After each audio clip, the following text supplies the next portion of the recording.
આજરોજ ધોળકા શહેરમાં કલીકુંડ વિસ્તારમાં ઈસવીસન 1411ના સમયમાં જ્યારે ભારત દેશમાં સુબ્બાઓનું રાજ હતું એટલે કે મુસ્લિમ શાસન હતું તે સમય દરમિયાન આ જગ્યાએ રાજસ્થાન રાજ્યના સોનગઢના અમુક પરિવાર ધંધા રોજગાર અર્થે અહીંયા વસવાટ કરવા આવેલ. તેઓ પૃથ્વીરાજ ચૌહાણના વંશના હતા. તેઓની કુળદેવી માં ચામુંડા હતી. દાદા ભીમાએ ધોળકા નગરમાં કાયમી વસવાટ કરેલ તેઓનો ઇતિહાસ ખૂબ જ પ્રચલિત છે. લોકવાયકા પ્રમાણે આ સ્થળે જે સોનગઢથી આવેલ પરિવાર રહેતો હતો તેમને તેમના દેવી દેવતાઓ પર ખૂબ જ અતૂટ વિશ્વાસ હોવાના કારણે તેઓ જ્યાં પણ જાય ત્યાં પોતાની માતા ચામુંડાનું આ હવન કરતા. તેઓના મંદિર પણ બનાવતા અને ત્યાં તેઓ પોતાના રીત રિવાજ પ્રમાણે માના નૈવેદ્ય ધરાવતા. તેમાં દાદા ભીમા નામના મા ચામુંડાના સેવક સમાજમાં ખૂબ જ પ્રચલિત હતા. તેઓને માત્ર 2 દીકરીઓ જેમનું નામ કાળી અને હાંસી હતું. એક દીકરો તેનું નામ સુરો હતું. કહેવાય છે કે દાદા ભીમાની દીકરીઓ લગ્ન કરવાની લાયક હતી. તેઓને માતા ચામુંડાની ઉપર અતૂટ વિશ્વાસ અને લાગણી હોવાના કારણે તથા આજીવન બ્રહ્મચર્ય ધર્મ અપનાવી માની ભક્તિ કરવાનો દ્રઢ નિશ્ચયને કારણે આજીવન લગ્ન ન કરવા સંકલ્પ લીધેલ. તેમ છતાં સમાજ અને કબીલાના રીત રિવાજના કારણે બાપને ખૂબ જ સાંભળવું પડતું હતું. તેથી ભીમા દાદાએ લગ્ન લાયક દીકરીઓને પરણવા માટે ઘરમાં જણાવેલ, પરંતુ દીકરીઓ પરણવા તૈયાર ન હોવાના કારણે પોતાના કબીલામાંથી પાણી ભરવાનું નામ દઈ ઘર છોડીને કબીલાની પાસે નજીકમાં માળીની 16 વીઘાની વાડી હતી. આ જગ્યાએ કૂવા ઉપર આવીને બંને બહેનોએ એકબીજા સાથે પોતાના દિલની વાત કહી.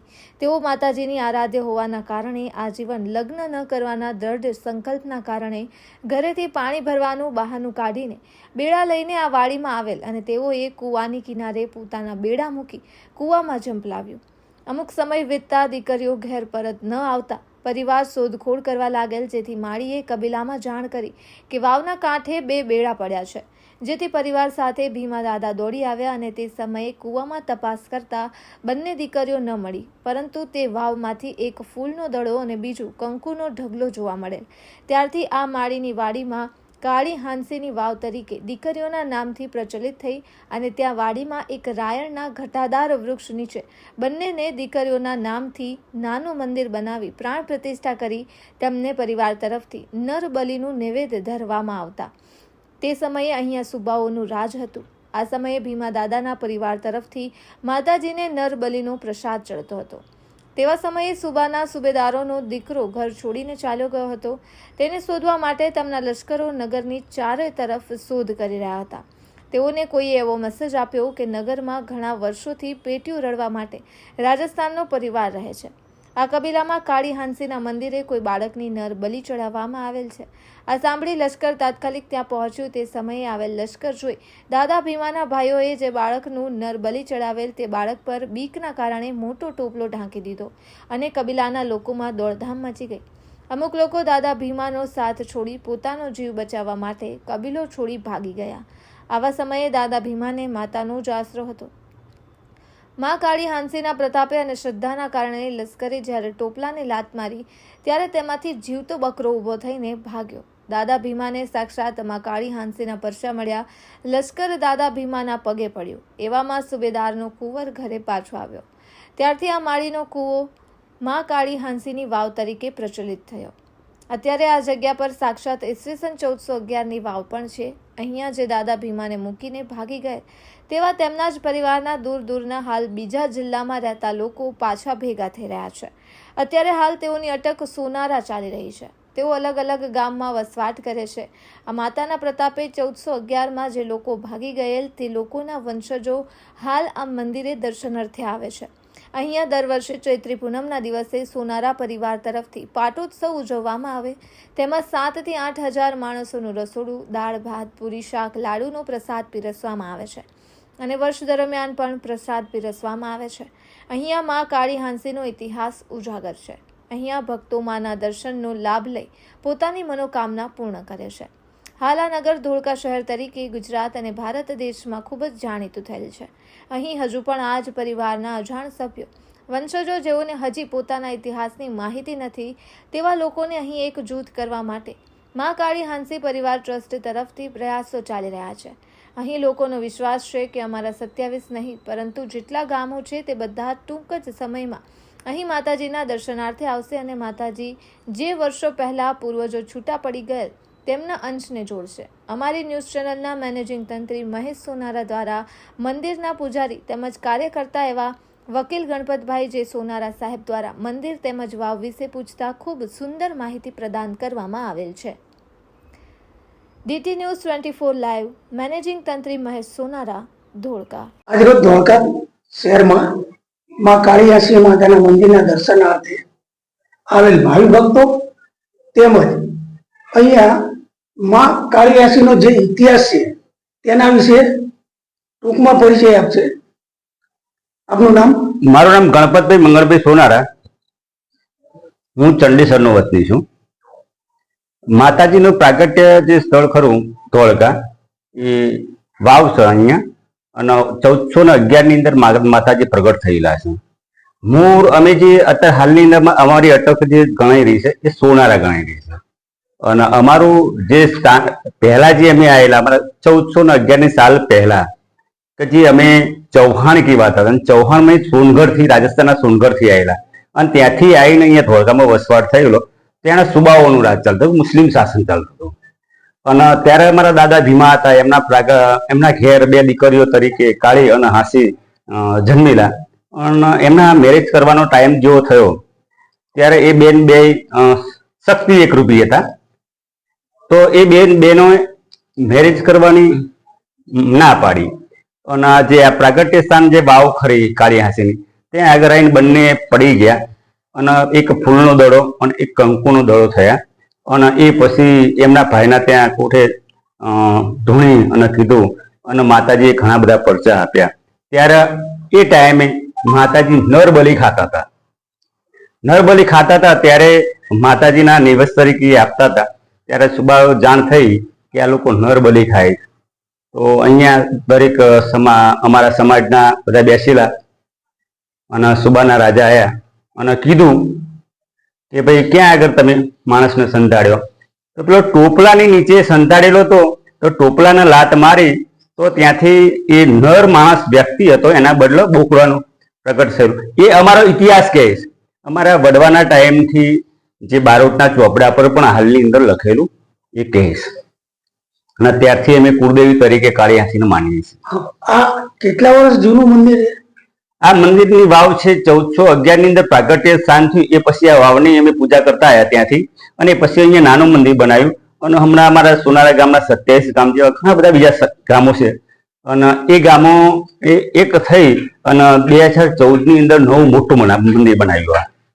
હવે આ મંદિરનો જે પાટોત્સવ છે, આ કયો પાટોત્સવ આવ્યો છે અત્યારે? આ 2014 પછીનો 24 એટલે 11મો પાટોત્સવ આવ્યો.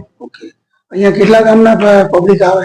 અહીંયા અમારે કુલ સોનારાના જે નજીકના ગામો 27 ગામ છે કુલ આજુબાજુ. એક ધોળકા મૂળ છે જ્યાં 500-700 મકાનોની વસ્તી છે. બાજુમાંથી 7 કિલોમીટર ચંડીસર છે, એ 200-250 મકાનો છે. મેટાર છે, નાનુદ્રા છે, વિસિયા છે, આંબલી છે, રાયકા છે, દેડડા છે, આંબલી વાસણા છે, નાપા છે, વાંકાનેર છે. હવે ઘણા બધા ગામો છે. ટોટલ 27 ગામ છે. કુલ 27 ગામ હાલની અંદર કેવડા, બાકી બીજા અમુક ગામો છે જે હજુ બહાર છે, એમનો અહીંયા આવતા નથી, એટલે અમે કઈ રીતે એમને કહી શકીએ. આ મંદિરના પૂજારી આપ કેટલા વર્ષથી આવો? હું છેલ્લા 3 વર્ષથી આવું છું. અહીંયા આપણે કોઈ પ્રત્યક્ષ પરચા જેવું કઈ જોયું? અહીંયા એક વખત હું આવ્યો 7 વાગે માતાજી ના દર્શન કરતો હતો, અને દાદા નીકળ્યા. પછી મને બીક લાગી, એટલે મેં દાદાને સલામ કરી, દાદા હું તો તારો પૂજારી છું, તમારે જે હોય ત્યાં જતા એટલે જતા. એ પછી મને કાંઈ દર્શન કર્યા નથી. સાહેબ આપ? મારું નામ ગણપતભાઈ જેઠાભાઈ સોનાલા, જતરપુર. અને હું 30 વર્ષથી મારી સમજણ રહી ત્યારથી કાળિયાસી માતાના મંદિરે આવું છું હર પૂનમે. આ હતા ધોળકા કાળિયાસી માતાના વાવના મંદિરના દર્શન. જે ચૈતરી પૂનમ છે એના અનુસંધાને આ વાવના વિશે માહિતી થોડીક આપશો? આ વાવ છે એ માતાજીનું પ્રાગટ્ય સ્થાન છે, જે અહીંયાથી માતાજી પ્રગટ થયેલા. અને અહીંયા છેલ્લા 2014ની નવું મંદિરનું પ્રાગટ્ય સ્થાન બનાવ્યું. ત્યાંથી દર પૂનમ 27 ગામના પબ્લિક આવતું હોય છે. અને આજે મોટી પૂનમ જે જેમની જન્મ તારીખ તરીકે ઓળખાય છે અમારા ચૈતરી પૂનમના દિવસ એમનો પ્રાગટ્ય થયેલો હતો. ત્યારથી એ પૂનમની ઉજવણી દર ચૈતરી કરતા આવેલા છે. આજે લગભગ 3,000 ઉપરનું માણસ અહીંયા આવશે. આજે એટલે દર પૂનમે પ્રસાદનું આયોજન કરતા જ હોય છે. ત્યારે દરેક ગામની પબ્લિક આવતી જ હોય છે. અને આજે વધારે માણસ આવશે. એટલે ચૈતરી પૂનમના હિસાબે વધારે ચૈતરી પૂનમના હિસાબે વધારે આવશે. એમના જન્મદિવસના. બીજું કઈ કહેવા જેવું કેવું? બીજું એ કે આજે પ્રાગટ્ય સ્થાન ખરું અને એ માતાજીના પરચાઓના કારણે આજે હરેક વ્યક્તિઓની મનોકામના પૂરી થાય છે. અને ગુજરાતની અંદર ઘણા બધા સોનારાઓ છે જેઓ હજી પોતાના કુળદેવીને તરીકે ઓળખતા પણ નથી. કે જે અલગ અલગ ગામની અંદર કોઈ 5 ઘર 10 ઘર એના કારણે ધોળકા મૂળ સ્થાનક ખરું એની એ લોકોને ખ્યાલ નથી.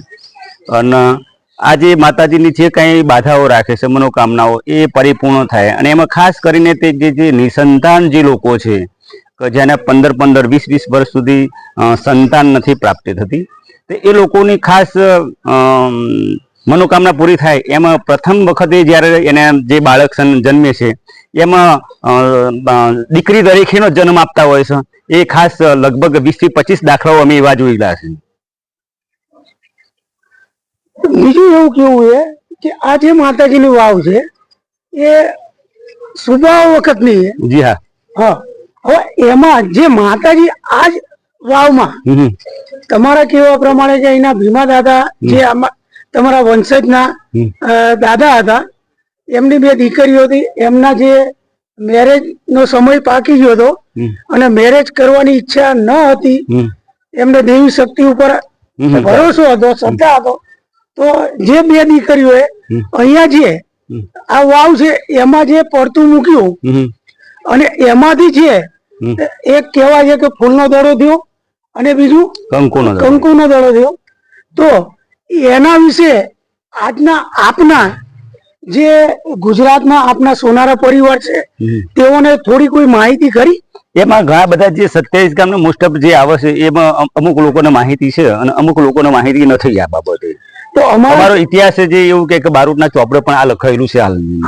તો અમારી ચેનલના માધ્યમથી આપ કઈ મેસેજ આપવા માંગો છો? અમે એવું કહીએ છીએ ગુજરાતની અંદર જેટલા સોનારા હોય એ લોકો આ જે ચેનલથી માધ્યમથી જાણી શકે અને દરેક સોનારાઓ આવી અને માતાજીની જોડે એમની જે કાંઈ મનોકામનાઓ માગે તે પરિપૂર્ણ કરે અને દરેકની કુળદેવી તરીકે માને એવી અમે અપેક્ષાઓ રાખીએ છીએ. Thank you. DT ન્યૂઝ ભાઈ સોનારા.